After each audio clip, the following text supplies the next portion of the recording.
ಧರ್ಮದ ಪರಂಪರೆಯಲ್ಲಿ ನಾರಾಯಣ ಬಲಿ ಪೂಜೆಯು ಅತ್ಯಂತ ಪವಿತ್ರ ಮತ್ತು ಆಳವಾದ ಆಧ್ಯಾತ್ಮಿಕ ಮಹತ್ವವನ್ನು ಹೊಂದಿದೆ. ಈ ಪೂಜೆಯು ವಿಶೇಷವಾಗಿ ಆತ್ಮಗಳಿಗೆ ಶಾಂತಿ, ವಿಮೋಚನೆ ಹಾಗೂ ಮೋಕ್ಷವನ್ನು ನೀಡುವ ಉದ್ದೇಶದಿಂದ ನೆರವೇರಿಸಲಾಗುತ್ತದೆ. ಜೀವನದಲ್ಲಿ ಅಕಾಲಿಕ ಮರಣ, ಅಕಾಲಿಕ ಪಾಪ, ಪಿತೃದೋಷ ಅಥವಾ ಅಸಮಾಧಾನಗೊಂಡ ಆತ್ಮಗಳ ಪರಿಣಾಮದಿಂದ ಉಂಟಾಗುವ ಸಮಸ್ಯೆಗಳನ್ನು ಪರಿಹರಿಸುವಲ್ಲಿ ಈ ಪೂಜೆ ಮಹತ್ವದ ಪಾತ್ರ ವಹಿಸುತ್ತದೆ. ನಾರಾಯಣ ಬಲಿ ಪೂಜೆಯ ಮೂಲತತ್ವವೇನೆಂದರೆ, ಅಗಲಿದ ಆತ್ಮಗಳು ಶಾಂತಿಯನ್ನು ಕಂಡುಕೊಳ್ಳಲು, ಅವರ ಆಸೆ ಆಕಾಂಕ್ಷೆಗಳು ಪೂರ್ಣಗೊಳ್ಳಲು ಮತ್ತು ಅವರು ಅಲಮಡಿಕೆಗೊಳಗಾಗದೆ ಮೋಕ್ಷದತ್ತ ಸಾಗಲು ಸಹಾಯ ಮಾಡುವುದು. ಪ್ರಾಚೀನ ಶಾಸ್ತ್ರಗಳು ಹಾಗೂ ಪುರಾಣಗಳಲ್ಲಿ ಈ ಪೂಜೆಯ ಮಹತ್ವವನ್ನು ವಿವರಿಸಲಾಗಿದೆ. ಗರುಡ ಪುರಾಣದ ಪ್ರಕಾರ ಅಕಾಲಿಕ ಮರಣ ಹೊಂದಿದವರ ಆತ್ಮಗಳು ಭೂಮಿಯಲ್ಲಿ ಅಲೆಯುತ್ತಾ ಇರುವ ಸಾಧ್ಯತೆಯಿದೆ.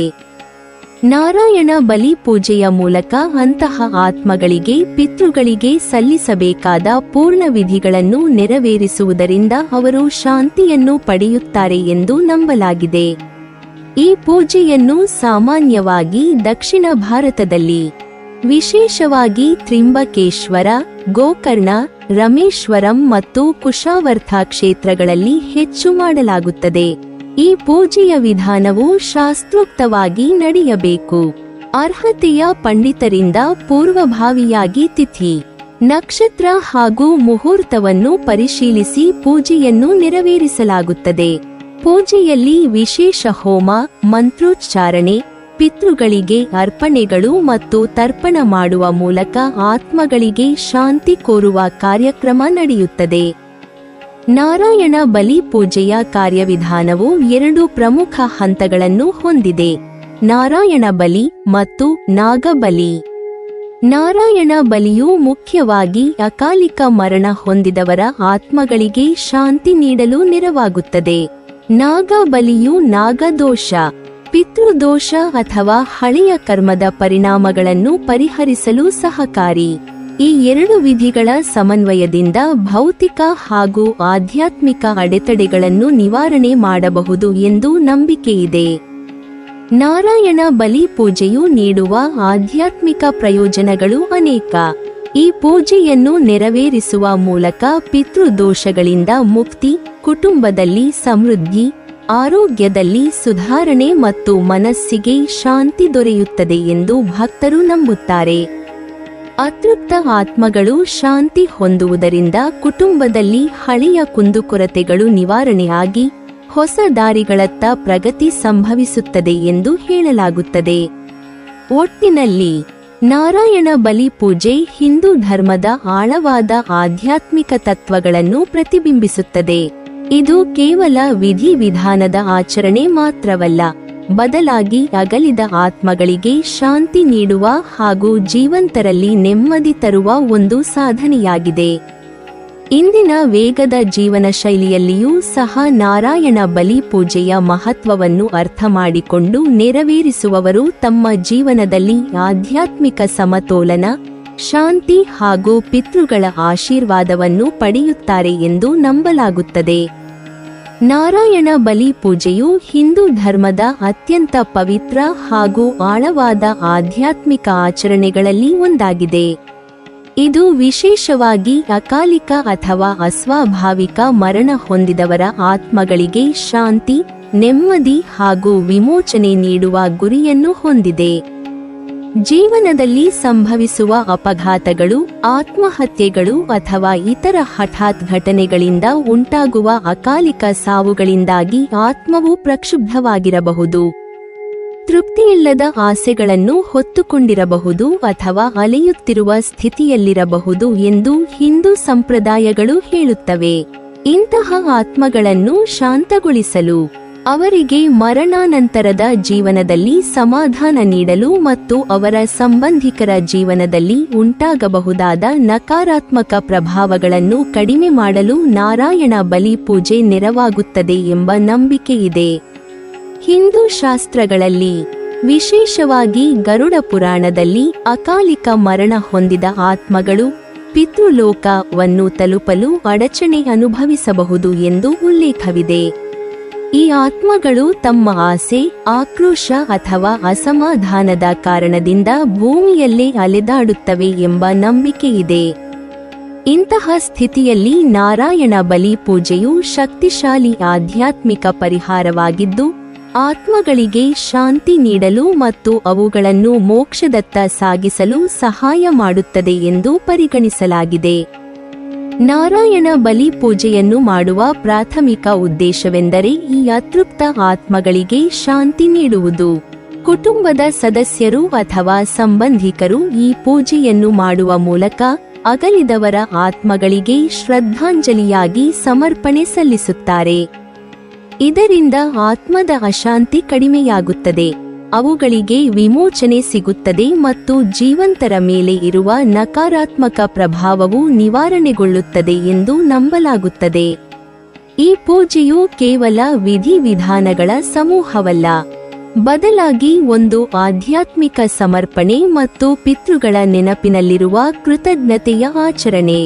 ಕುಟುಂಬದವರು ಈ ಪೂಜೆಯನ್ನು ಮಾಡುವ ಮೂಲಕ ಅಗಲಿದವರ ಆತ್ಮಗಳಿಗೆ ಶಾಂತಿ ನೀಡುವುದರೊಂದಿಗೆ ತಮ್ಮ ಜೀವನದಲ್ಲೂ ಸಮತೋಲನ ಮತ್ತು ನೆಮ್ಮದಿಯನ್ನು ತರಲು ಪ್ರಯತ್ನಿಸುತ್ತಾರೆ.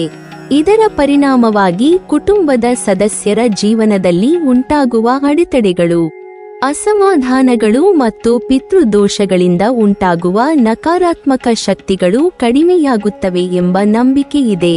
ನಾರಾಯಣ ಬಲಿ ಪೂಜೆಯ ಮಹತ್ವ ಕೇವಲ ಮೃತರ ಆತ್ಮಗಳಿಗೆ ಶಾಂತಿ ನೀಡುವುದರಲ್ಲಿ ಮಾತ್ರವಲ್ಲ, ಜೀವಂತರ ಆಧ್ಯಾತ್ಮಿಕ ಅಭಿವೃದ್ಧಿಯಲ್ಲಿಯೂ ಇದೆ. ಈ ಪೂಜೆಯ ಮೂಲಕ ಕುಟುಂಬದವರು ಕೃತಜ್ಞತೆ, ಕರುಣೆ ಮತ್ತು ಆಧ್ಯಾತ್ಮಿಕ ಜವಾಬ್ದಾರಿಯನ್ನು ಅರಿತುಕೊಳ್ಳುತ್ತಾರೆ. ಇದು ಆತ್ಮ ಮತ್ತು ದೇಹದ ನಡುವಿನ ಸಂಬಂಧವನ್ನು, ಮರಣಾನಂತರದ ಯಾತ್ರೆಯ ನಂಬಿಕೆಯನ್ನು ಹಾಗೂ ಜೀವನದ ಅಸ್ಥಿರತೆಯನ್ನು ನೆನಪಿಸುತ್ತದೆ. ಒಟ್ಟಿನಲ್ಲಿ ನಾರಾಯಣ ಬಲಿ ಪೂಜೆ ಹಿಂದೂ ಧರ್ಮದ ಪಿತೃ ಆರಾಧನೆ ಮತ್ತು ಆಧ್ಯಾತ್ಮಿಕ ಶಾಂತಿಯ ತತ್ವಗಳನ್ನೊಳಗೊಂಡ ಒಂದು ಪವಿತ್ರ ಆಚರಣೆ. ಇದು ಅಗಲಿದ ಆತ್ಮಗಳಿಗೆ ಶಾಂತಿ ನೀಡುವುದರ ಜೊತೆಗೆ ಕುಟುಂಬದಲ್ಲಿ ನೆಮ್ಮದಿ, ಶ್ರದ್ಧೆ ಮತ್ತು ಪಿತೃ ಆಶೀರ್ವಾದವನ್ನು ತರುವುದಾಗಿ ನಂಬಲಾಗಿದೆ. ಈ ರೀತಿಯಲ್ಲಿ ನಾರಾಯಣ ಬಲಿ ಪೂಜೆಯು ಕೇವಲ ಒಂದು ವಿಧಿಯಲ್ಲ, ಬದಲಾಗಿ ಒಂದು ಆಳವಾದ ಆಧ್ಯಾತ್ಮಿಕ ಪ್ರಕ್ರಿಯೆ ಮತ್ತು ಜೀವನದ ಗಾಢ ಅರ್ಥವನ್ನು ತಿಳಿಸುವ ಪರಂಪರೆಯಾಗಿದೆ. ನಾರಾಯಣ ಬಲಿ ಪೂಜೆಯು ಕೇವಲ ಆತ್ಮಗಳ ವಿಮೋಚನೆಗೆ ಮಾತ್ರ ಸೀಮಿತವಾಗಿರುವುದಿಲ್ಲ, ಪಿತೃದೋಷ ನಿವಾರಣೆಯಲ್ಲಿಯೂ ಇದರ ಮಹತ್ವ ಅಪಾರವಾಗಿದೆ. ಪೂರ್ವಜರ ಆತ್ಮಗಳು ಅತೃಪ್ತವಾಗಿರುವ ಸ್ಥಿತಿಯನ್ನು ಪಿತೃದೋಷವೆಂದು ಕರೆಯಲಾಗುತ್ತದೆ. ಈ ದೋಷದ ಪರಿಣಾಮವಾಗಿ ಕುಟುಂಬದಲ್ಲಿ ಅಡೆತಡೆಗಳು, ಅಸಮಾಧಾನಗಳು ಮತ್ತು ನಕಾರಾತ್ಮಕ ಶಕ್ತಿಗಳು ತಲೆದೋರುತ್ತವೆ ಎಂದು ನಂಬಲಾಗಿದೆ. ನಾರಾಯಣ ಬಲಿ ಪೂಜೆಯ ಮೂಲಕ ಪೂರ್ವಜರ ಆತ್ಮಗಳಿಗೆ ತೃಪ್ತಿ ನೀಡುವುದರಿಂದ ಪಿತೃದೋಷವು ನಿವಾರಣೆಯಾಗುತ್ತದೆ. ಕುಟುಂಬದಲ್ಲಿ ಶಾಂತಿ, ಸಾಮರಸ್ಯ ಮತ್ತು ಸಮೃದ್ಧಿ ಬೆಳೆಸಿಕೊಳ್ಳಬಹುದು ಎಂಬ ನಂಬಿಕೆಯಿದೆ. ಈ ಪೂಜೆಯ ಮತ್ತೊಂದು ಮಹತ್ವದ ಅಂಶವೆಂದರೆ ಕುಟುಂಬ ಸಾಮರಸ್ಯ.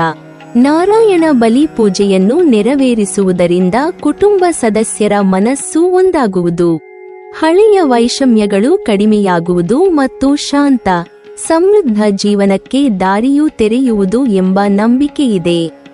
ನಾರಾಯಣ ಬಲಿ ಪೂಜೆಯು ಸೂಕ್ಷ್ಮವಾದ ಹಾಗೂ ವೈದಿಕ ವಿಧಾನಗಳ ಪ್ರಕಾರ ನೆರವೇರಿಸಬೇಕಾದ ಆಚರಣೆ. ಪೂಜೆಯನ್ನು ಪ್ರಾರಂಭಿಸುವ ಮೊದಲು ಮನಸ್ಸು, ದೇಹ ಮತ್ತು ಸುತ್ತಮುತ್ತಲಿನ ಪ್ರದೇಶಗಳ ಶುದ್ಧೀಕರಣಕ್ಕೆ ಹೆಚ್ಚಿನ ಪ್ರಾಮುಖ್ಯತೆಯನ್ನು ನೀಡಲಾಗುತ್ತದೆ. ಪೂಜಾ ಸ್ಥಳವನ್ನು ಪುರೋಹಿತರು ಧಾನ್ಯಗಳು, ಹೂವುಗಳು, ಎಳ್ಳು, ಪವಿತ್ರ ಜಲ ಮತ್ತು ಇತರ ಅವಶ್ಯಕ ವಸ್ತುಗಳಿಂದ ಸಜ್ಜುಗೊಳಿಸುತ್ತಾರೆ. ಈ ಪೂಜೆಯ ಪ್ರತಿಯೊಂದು ಹಂತವೂ ಶ್ರದ್ಧೆ, ಭಕ್ತಿ ಮತ್ತು ಶಿಸ್ತಿನಿಂದ ನೆರವೇರಿಸಬೇಕಾಗುತ್ತದೆ. ಪೂಜೆಯ ಆರಂಭದಲ್ಲಿ ಅಗಲಿದ ಆತ್ಮದ ಶಾಂತಿಗಾಗಿ ಪೂಜೆಯನ್ನು ಮಾಡುವ ಉದ್ದೇಶವನ್ನು ಕುಟುಂಬದ ಮುಖ್ಯಸ್ಥರು ಸ್ಪಷ್ಟವಾಗಿ ಪ್ರತಿಜ್ಞೆ ಮಾಡುತ್ತಾರೆ. ನಂತರ ವಿಷ್ಣು ಮತ್ತು ಪೂರ್ವಜರಂತಹ ದೇವತೆಗಳನ್ನು ಮಂತ್ರಗಳ ಮೂಲಕ ಆಹ್ವಾನಿಸಿ ಹೂವುಗಳು ಮತ್ತು ಅರ್ಪಣೆಗಳಿಂದ ಪೂಜಿಸಲಾಗುತ್ತದೆ. ನಾರಾಯಣ ಬಲಿ ಪೂಜೆಯ ಅತ್ಯಂತ ವಿಶೇಷ ಹಂತವೆಂದರೆ ಮೃತರನ್ನು ಪ್ರತಿನಿಧಿಸುವ ಗೋಧಿ ಹಿಟ್ಟಿನಿಂದ ಮಾಡಿದ ಪ್ರತಿಮೆಯನ್ನು ತಯಾರಿಸುವುದು. ಈ ಪ್ರತಿಮೆಯೊಳಗೆ ಅಗಲಿದ ಆತ್ಮವನ್ನು ಆಹ್ವಾನಿಸಲು ಪುರೋಹಿತರು ಶಾಸ್ತ್ರೋಕ್ತ ಮಂತ್ರಗಳನ್ನು ಪಠಿಸುತ್ತಾರೆ. ನಂತರ ಆ ಪ್ರತಿಮೆಯನ್ನು ಸಾಂಕೇತಿಕವಾಗಿ ದಹನ ಮಾಡಲಾಗುತ್ತದೆ. ಈ ದಹನ ಕ್ರಿಯೆಯು ಆತ್ಮವು ತನ್ನ ಬಂಧನಗಳಿಂದ ಮುಕ್ತಗೊಂಡು ಶಾಂತಿ ಮತ್ತು ವಿಮೋಚನೆ ಪಡೆಯುವುದನ್ನು ಸಂಕೇತಿಸುತ್ತದೆ.